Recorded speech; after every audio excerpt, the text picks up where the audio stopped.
IG প্রথম শহরে আইলাম, যাই আগে কাজটা শেষ করি। এই হাত পা গুলো অনেক ময়লা হয়ে গেছে, যাই হাত পা গুলো ধুয়াই।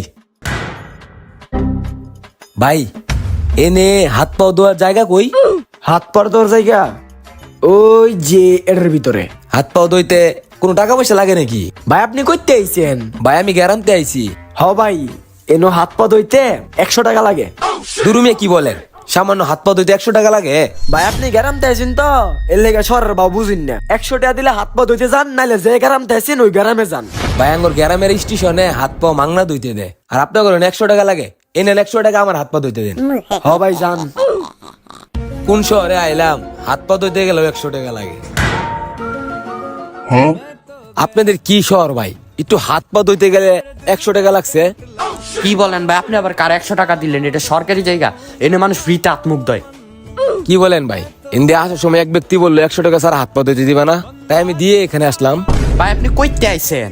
ভাই আমি গ্যারান্টি আইছি। ও আপনি ঘেরামতে আইছেন, এটা লেগে তো ভাই আপনার বুদায় বানায় বইরা দিছে, বুঝেন না ভাই? আঙ্গ শহরের মানুষের অনেক মন বড়।